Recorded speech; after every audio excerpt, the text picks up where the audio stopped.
আসসালামু আলাইকুম সবাইকে। আবারও নতুন একটা ভিডিও নিয়ে হাজির হয়ে গেলাম আপনাদের মাঝে। আজকে বাড়িতে ভাপা পিঠা বানানো হয়েছিল। যদিও এই ভিডিওটা কোনো ভিউয়ের আশায় ছাড়ি নাই।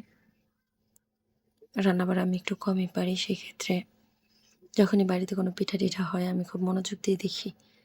আবার পরে ট্রাইও করি বানানোর। যখন দেখি তখন ভিডিওগুলা বানাই, পরে এমনিতেই ছেড়ে রাখি। এগুলো আসলে ভালো লাগে। এটা ভালো লাগা থেকে ছাড়া। অবশ্যই ভিউয়ের জন্য ভিডিও ছাড়ি, সেগুলো অন্যগুলো। তো এই পিঠা-টিঠার ভিডিও যেগুলা শাশুড়ি মা বা আম্মু ওনারা বানায়, ওগুলো আমি মূলত আমার ভালো লাগার জায়গা থেকে ছাড়ি, যেন এগুলো কোনো সময় গ্যালারি থেকে হারায় না যায়। দেখার সময় মনে হয় পিঠাগুলো বানানো অনেক সহজ, কিন্তু নিজে একা একা করতে গেলে মনে হয় অনেক কঠিন।